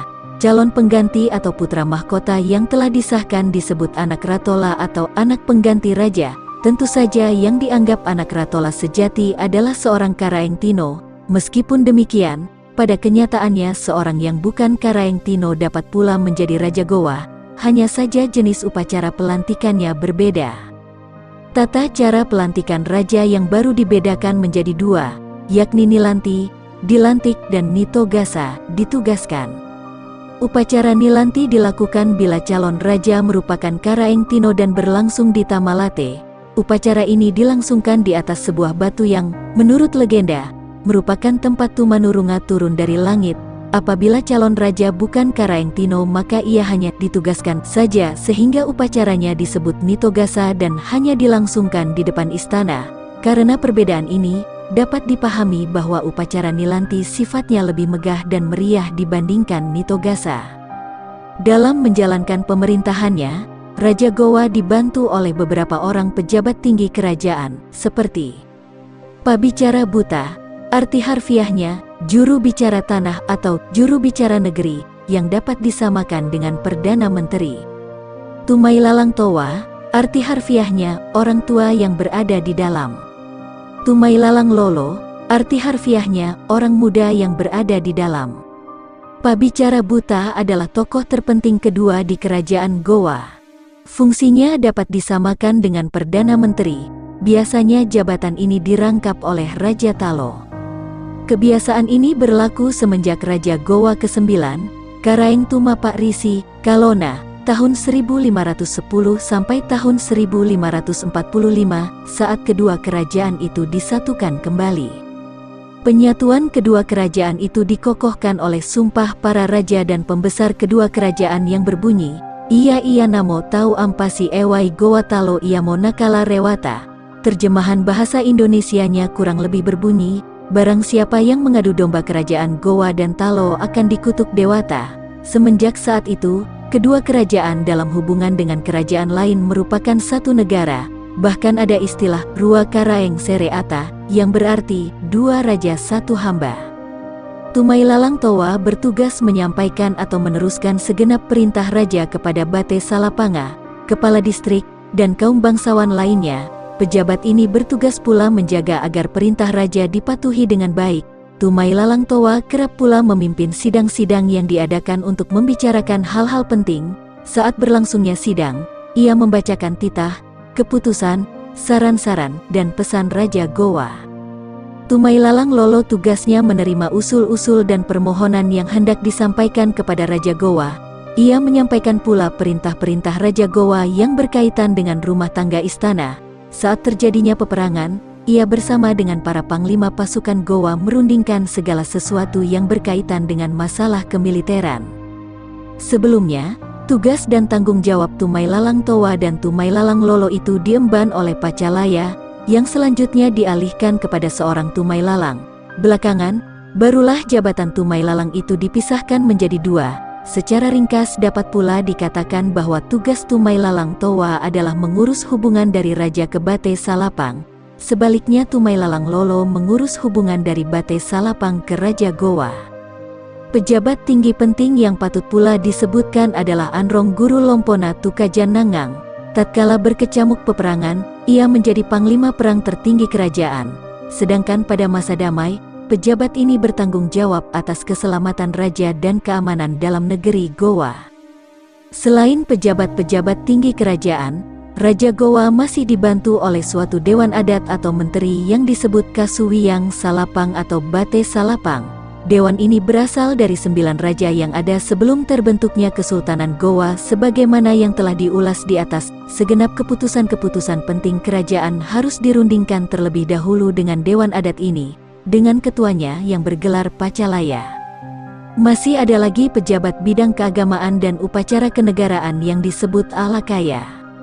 Namun, setelah agama Islam menjadi agama resmi kerajaan, tugas ini diembankan kepada seorang pejabat baru yang bergelar Daeng Takalia, Kadi. Pejabat yang menangani urusan pajak disebut Anrong Guru Susung. Kendati demikian, ia tidak memungut pajak yang berkaitan dengan perdagangan. Pajak perdagangan ditangani oleh seorang pejabat yang dinamakan Sahbanara, Syah Bandar. Pada mulanya, jabatan ini dirangkap oleh Tumailalang Lolo. Daerah taklukan kerajaan Goa dibagi menjadi dua jenis, yakni Palili Ata Rikale dan Palili Ata Matene. Daerah Palili Ata Rikale juga disebut Mapatudang Ata, yakni daerah yang penaklukannya memakan korban dan biaya tidak sedikit. Dengan kata lain, daerah semacam ini melakukan perlawanan yang dahsyat ketika ditaklukkan oleh Goa. Biasanya raja atau penguasa daerah ini akan ditawan dan dibawa ke Goa dan selanjutnya sebagai pengganti diangkatlah seorang pejabat yang ditunjuk Goa untuk memimpin kawasan itu. Biasanya pejabat semacam ini disebut Janang. Negeri-negeri Palili Ata Rikale tidak diwajibkan membayar upeti, namun seluruh kekayaannya menjadi milik Goa. Negeri-negeri taklukan yang tergolong Palili Ata Matene masih menikmati suatu derajat kebebasan atau otonomi. Para raja atau penguasa yang dulu memerintah negeri itu masih dibiarkan berkuasa di negerinya. Mereka diwajibkan membayar upeti setahun sekali kepada Raja Goa, yang besarnya tergantung pada biaya penaklukan negeri mereka dahulu. Selain itu, daerah taklukan jenis ini wajib menyediakan pasukan atau tenaga manusia bila Goa terlibat peperangan dengan kerajaan lain. Kendati demikian, mereka juga ikut menikmati hasil yang diperoleh dari peperangan tersebut. Status sebagai Palili Ata Rikale atau Palili Ata Matene itu dapat berubah. Sebagai contoh, Mandar pada tahun 1560 sampai tahun 1593 dahulunya adalah Palili Ata Rikale Goa. Tetapi karena sewaktu perang penaklukan Bon kerajaan ini memberikan sumbangsi dan pengorbanan yang besar, statusnya diubah menjadi Palili Ata Matene. Contoh lain adalah Kerajaan Binuang yang ketika Gowa menaklukkan Langga pada 1642 tidak memberikan kontribusi atau bantuannya. Akibatnya, Binuang diubah statusnya dari Palili Ata Matene menjadi Palili Ata Rikale. Dari segi administrasi pemerintahan, Kerajaan Gowa dibagi menjadi wilayah-wilayah yang dahulu pernah disebut Bate. Pemimpinnya bergelar Gallarang atau Karaeng, sebagaimana yang telah diuraikan sebelumnya.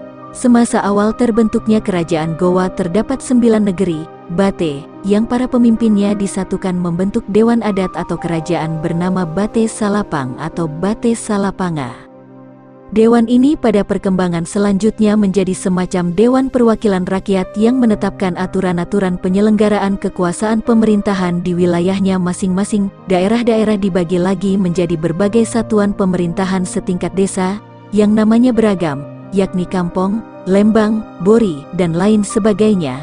Gelar bagi kepala satuan pemerintahan semacam itu pun bermacam-macam, seperti Matoa, Janang, Anrong Guru, Kapala, dan lain sebagainya. Hal berikutnya yang juga menarik disinggung adalah benda pusaka atau atribut kerajaan yang disebut Kalompoang.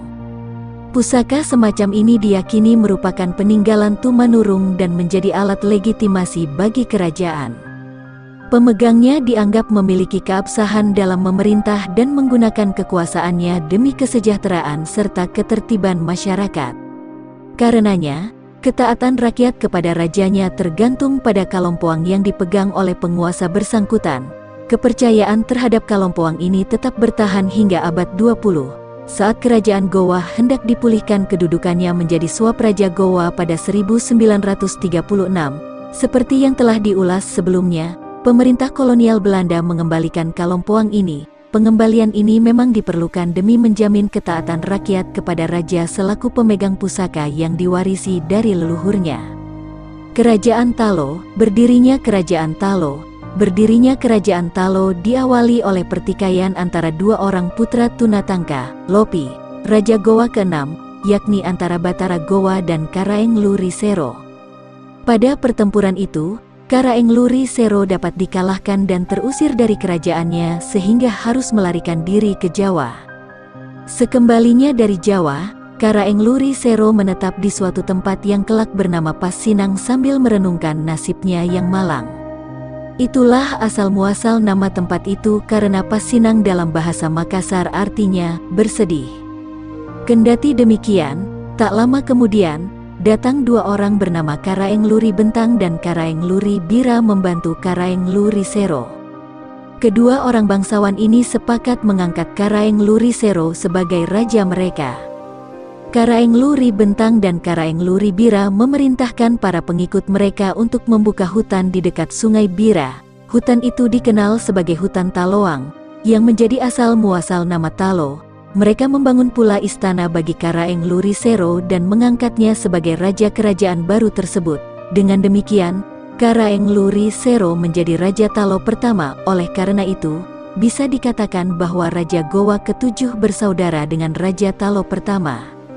Perkembangan Kerajaan Talo, ikatan antara kedua kerajaan itu juga dikukuhkan berdasarkan pernikahan karena Raja Gowa ke-9, Tumaparisi, Kalona, menikah dengan putri Raja Talo kedua, Karaeng Tunilabu Risuriwa. Raja Talo kedua ini diberitakan melakukan pelayaran niaga ke Jawa, Malaka, dan Banda. Pernah pula ia berupaya menduduki Flores, tetapi gagal karena diserang oleh Raja Polombangkeng di sekitar perairan Selayar. Karena itu, ia digelari Tunilabu Risuriwa, orang yang ditenggelamkan di Suriwa, menurut Lontarak Patturio Loangari Tutoloka. Yang membunuhnya adalah anak Raja Polombangkeng. Masih menurut sumber yang sama, Karaeng Tunilabu Risuriwa tercatat sebagai pembuka persawahan di Talakandang. Raja Talo ketiga adalah Mangoyang Berang Karaeng Pasi, Tuni Pasuruh, yang juga menjabat sebagai Perdana Menteri bagi Raja Gowa ke-9. Konon, ia pernah menaklukkan Endeh, Solor, Sandao, dan Garasik, diperkirakan sama dengan Gresik di Jawa Timur. Kegemaran Raja Talo ini adalah membuat senapan, perahu, dan berlayar. Talo dan Gowa pernah bersama-sama berperang menaklukkan Bon semasa Raja Talo keempat, Karaeng Tumenangari Makkoayang, I Daeng Padulu, nama aslinya adalah Imap Patangkakatana, yang menjadi pabicara buta bagi Raja Gowa ke-10, Karaeng Tunipalangga. Waktu itu Raja Gowa sedang sakit sehingga Karaeng Tumenangari Makoayang memintanya untuk kembali ke Gowa untuk beristirahat. Raja Talo yang merangkap sebagai pabicara buta atau Perdana Menteri bagi 3 Raja Gowa ini wafat semasa pemerintahan Raja Gowa ke-12, Karaeng Tunijalo. Raja Talo keempat ini sangat dipuji karena keahliannya dalam banyak bidang. Ia terkenal pemberani, menjunjung tinggi peri kemanusiaan, serta berbaik hati kepada seluruh rakyatnya. Karaeng Tumenangari Makoayang wafat karena terluka parah dalam peperangan melawan Selayar. Selanjutnya, yang bertahta sebagai Raja Talo kelima adalah putrinya, I Sambo Daeng Niaseng, yang menikah dengan Tunijalo dari Gowa. Karaeng Matoaya, I Malingkaang Daeng Nyonri, merupakan Raja Talo ke-6. Ia merupakan penguasa pertama di Sulawesi Selatan yang memeluk agama Islam pada tanggal 22 September tahun 1605 berkat kedatangan seorang ulama terkenal bernama Abdul Makmur Hatip Tunggal atau Datori Bandang. Semenjak saat itu, Karaeng Matoaya bergelar Sultan Abdullah Awalul Islam. Setelah wafat, ia diberi gelar Anumerta Tumenangari Agamana atau Raja yang wafat dalam agamanya. Gelar ini diberikan karena ia merupakan seseorang yang taat beragama. Raja Talo ke-7 adalah I Manginyarang Daeng Makiok Karaeng Kanjilok yang bergelar Sultan Muzaffar. Ia dilahirkan pada tanggal 3 Februari tahun 1599. Permaisurinya adalah Isabe Daeng Tamaga Karaeng Lempangang, putri Sultan Alauddin dari Gowa. Pernikahan ini dianugerahi seorang putra bernama Imap Paijo Daeng Manyurung. Sultan Muzaffar mangkat pada tanggal 3 Oktober tahun 1641, sepulangnya dari penyerbuan ke Pulau Timor. Oleh karenanya, ia dianugerahi gelar Anumerta Tumamaliangari Timorok, yang kembali dari Timor. Saat itu, putranya masih belum dewasa sehingga perwalian untuk sementara waktu dipegang oleh Karaeng Pattingaloang.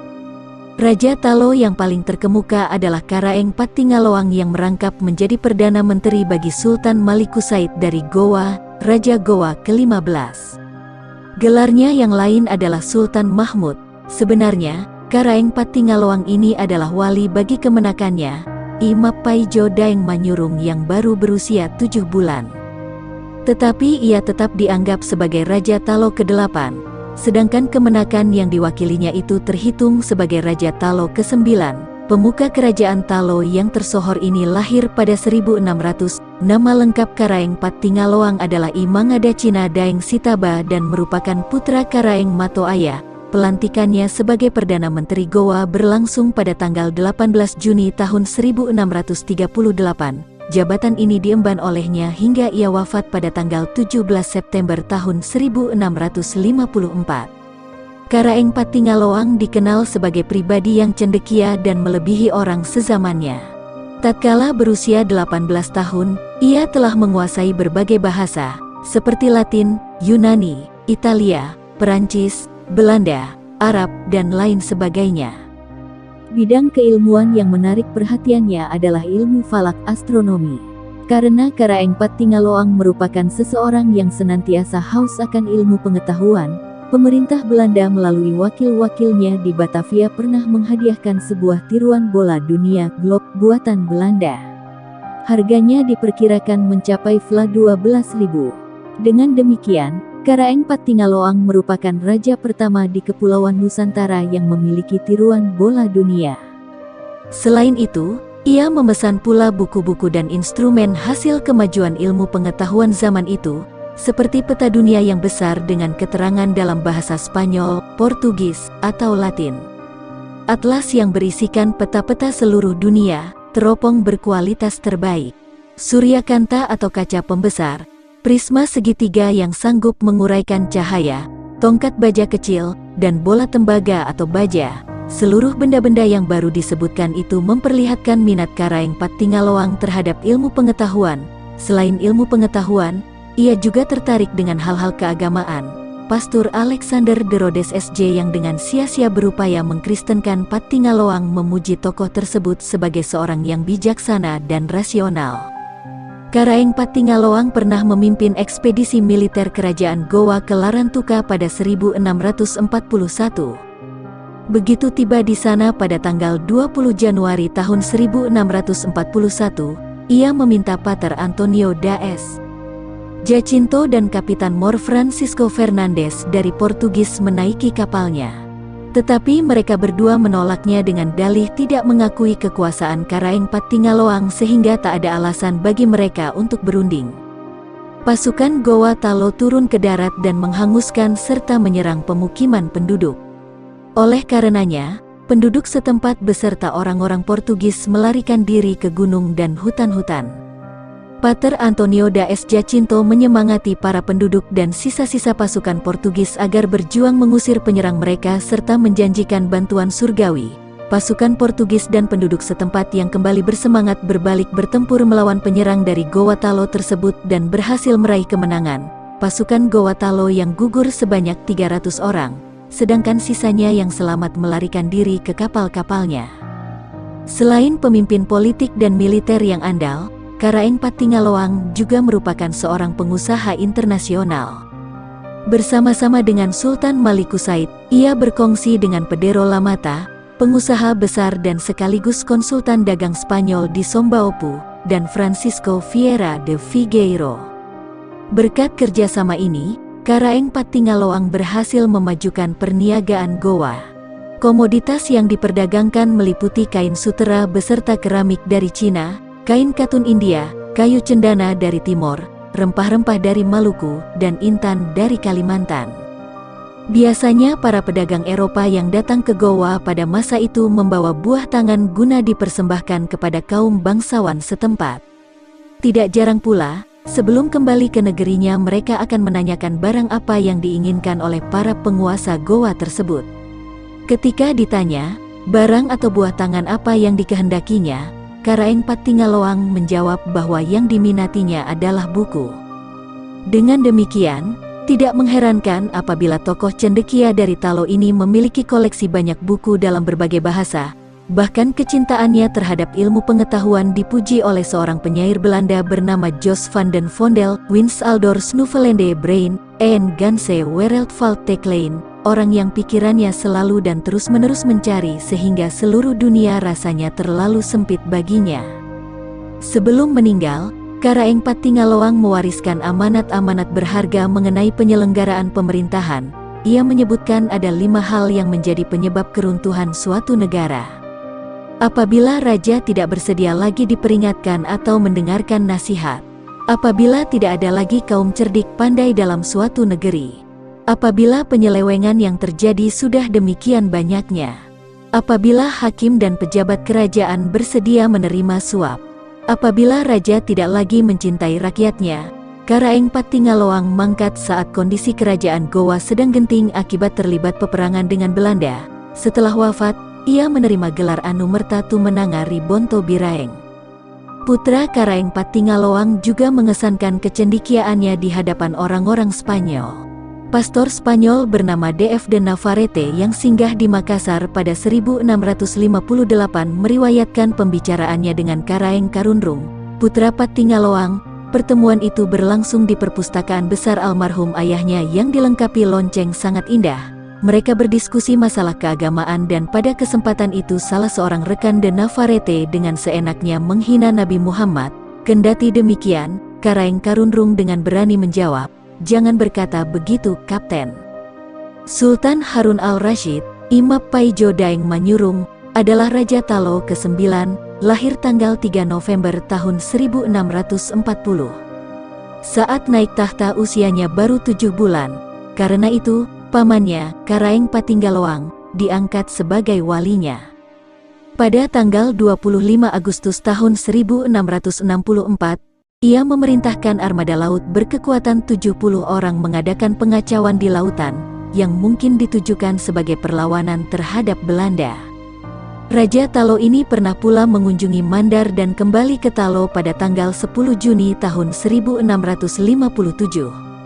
Sultan Harun al-Rashid wafat di Sumbawa pada tanggal 16 Juni tahun 1673. Gelar anumertanya adalah Tumenanga Rilempana atau yang mangkat dalam perjalanannya. Ia digantikan oleh I Malawakang Daeng Matiring Karaeng Kanjilo tahun 1673 sampai tahun 1710 sebagai Raja Talo ke-10.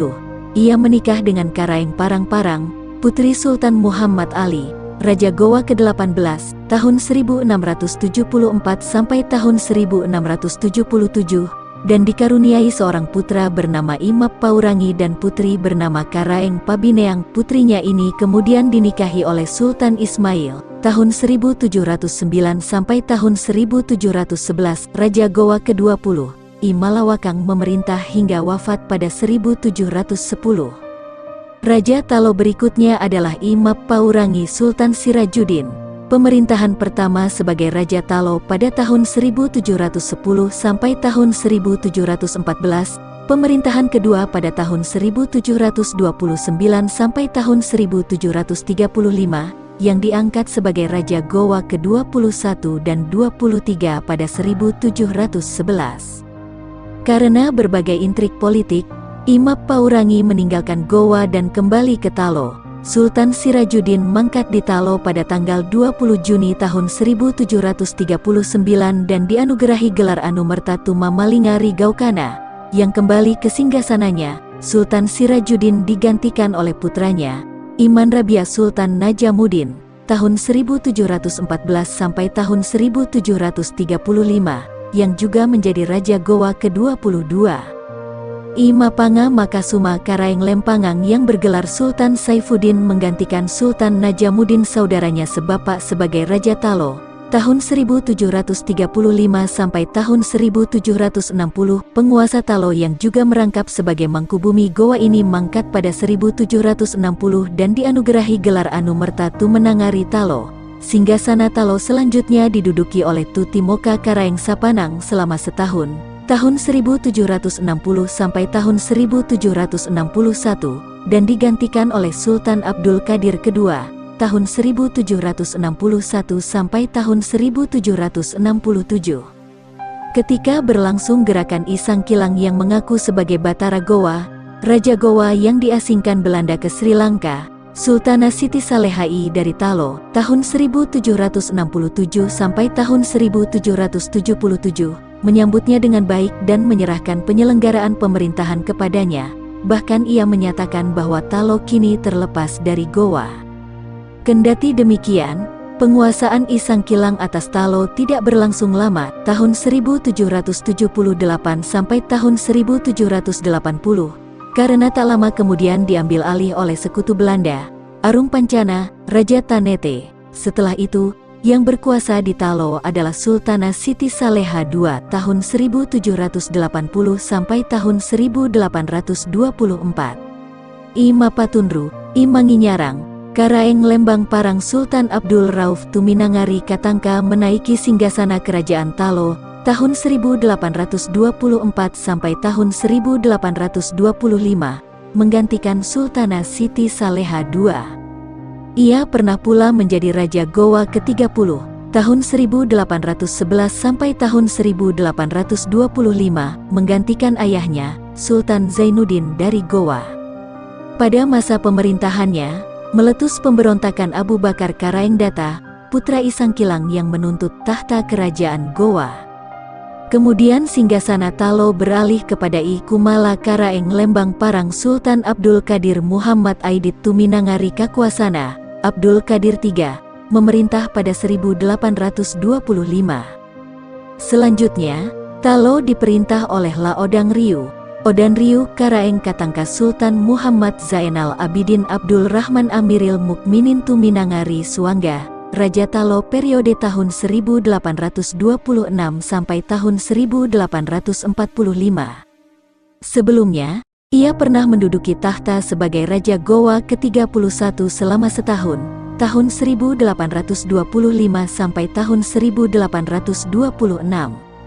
Pada 1826, ia pindah ke Talo dan atas persetujuan pemerintah Belanda ia menjadi raja di kawasan tersebut. Sesudah memerintah selama 20 tahun, Laodang Riu Karaeng Katangka mangkat pada 1845 di Suangga. Karenanya, ia dianugerahi gelar Anumerta Tuminanga Ri Suangga, yang wafat di Suangga, sepeninggal La Odang Riu Karaeng Katangka. Singgasana Talo kembali diduduki seorang wanita, yakni Batari Toja Siti Aisyah Karaeng Bonto Masugi, tahun 1845 sampai tahun 1850. Gelar anumertanya adalah Tumenanga Ri Bonto Manai. Singgasana kerajaan Talo kemudian beralih kepada Lamakarumpa tahun 1850 sampai tahun 1856, dan pada 1856, Talo diperintah langsung oleh pemerintah kolonial Belanda sehingga berakhirlah kedaulatan kerajaan tersebut. Sosial kemasyarakatan Goa dan Talo. Masyarakat di Goa dan Talo dibagi menjadi berbagai tingkatan, yakni Karaeng, bangsawan, Tumaradeka, orang merdeka atau orang biasa yang bukan budak, dan Ata, budak. Golongan bangsawan sendiri dibagi tingkatannya. Yang tertinggi di antara mereka adalah anak Tino, yang berarti bahwa ayah dan ibunya sama-sama anak Tino atau golongan bangsawan tertinggi.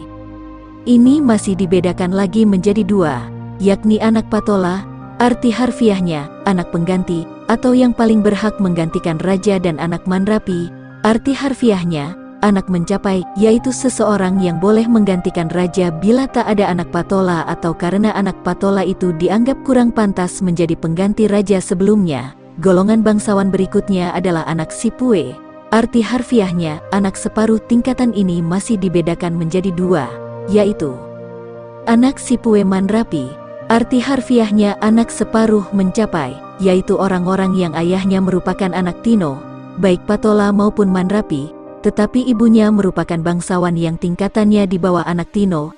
Mereka boleh menggantikan sebagai raja, asalkan tidak ada anak Patola dan Manrapi. Anak Sipue, arti harfiahnya, separuh, yakni bila ayahnya merupakan anak Tino, tetapi ibunya adalah golongan orang biasa, Tumaradeka. Selanjutnya, golongan bangsawan masih mengenal pula anak Cerah, arti harfiahnya, anak darah, yakni bila ayahnya masuk golongan Tino, tetapi ibunya golongan Ata. Tingkatan bangsawan yang terakhir adalah anak Karaeng Salah, arti harfiahnya, anak Raja Salah. Ini berarti bahwa ayahnya adalah golongan anak Sipue atau Cerah, sedangkan ibunya berasal dari golongan Ata. Yang termasuk Tumaradeka, arti harfiahnya, orang merdeka, adalah semua orang kebanyakan yang bukan budak. Mereka masih digolongkan lagi menjadi dua golongan, yakni Tubaji, arti harfiahnya, orang bajik, dan Tusamara, arti harfiahnya, orang kebanyakan atau orang biasa. Orang Tubaji dianggap merupakan orang kebanyakan yang berstatus lebih mulia. Mereka umumnya mempunyai dua nama sehingga juga disebut Turua Arena atau orang yang dua namanya. Nama itu masing-masing adalah nama diri dan nama yang mengandung gelar daeng. Golongan Ata, budak, juga dibagi dua, yakni Ata Sosorang atau budak turun-temurun dan Ata Nibuang, orang yang menjadi budak karena dijatuhi hukuman atau ditawan dalam peperangan. Sebenarnya, masih ada satu golongan lagi, yakni Tumanginrang, arti harfiahnya, orang yang berutang. Mereka adalah orang-orang yang masih berutang kepada seseorang sehingga ia harus bekerja kepada pemberi utang hingga semua utangnya lunas. Masyarakat Goa Talo dan suku Makassar pada umumnya sangat menjunjung tinggi hukum adat. Pelanggaran terhadap adat diyakini dapat mengundang bencana. Sebagai contoh, ketika terjadi bencana gagal panen dan wabah penyakit hewan pada tahun 1877 sampai tahun 1878 di Galesong, masyarakat menimpakan kesalahan itu kepada seseorang yang telah melakukan hubungan seksual terlarang dengan saudari tirinya. Kendati pelakunya telah dijatuhi hukuman menurut peraturan pemerintah kolonial Hindia Belanda, pemuka masyarakat tetap meminta kontrolir Koreman agar pelakunya diserahkan kepada mereka dan dijatuhi sanksi adat. Adapun hukuman menurut adat bagi pelanggaran semacam itu adalah memasukkan kedua pelakunya ke dalam karung dan setelah itu ditenggelamkan. Kesusastraan Goa dan Talo, bangsa Makassar juga menghasilkan beberapa karya sastra. Yang terpenting diantaranya adalah Paturio Loang. Naskah ini berisikan legenda dan riwayat raja-raja Goa, umpamanya kisah Tumanurungari Tamalate seperti yang telah kita ulas di atas. Masih ada lagi catatan yang berjudul Buku Catatan Harian Raja-Raja Goa dan Talo. Isinya mencatat peristiwa-peristiwa penting yang terjadi di kedua kerajaan tersebut.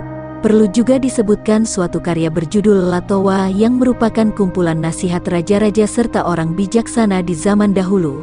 Di dalamnya antara lain disebutkan bahwa kemakmuran dan kesejahteraan suatu negeri bergantung pada 4 hal, yakni adat atau tradisi, undang-undang, bicara, peradilan, wari, pembagian tingkatan dalam masyarakat, dan syara, hukum agama. Hasil kesusastraan lain yang juga menjadi sumber sejarah penting adalah syair Perang Mengkasar, buah karya Enci Amin. Penulis syair adalah juru tulis Sultan Hasanuddin yang berasal dari komunitas Melayu.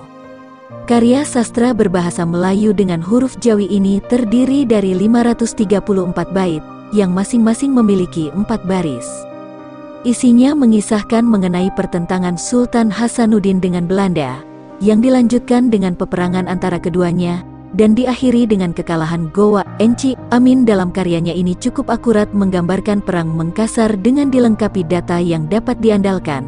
Sebagai contoh, Enci Amin menggambarkan jumlah serdadu yang ikut serta dalam ekspedisi Spelman, yang dieja dengan si Palman dalam karya tersebut. 760 soldadu yang muda-muda memakai kamsol cara Walanda. Rupanya sikap seperti Garuda bermuatlah ke kapal barang yang ada.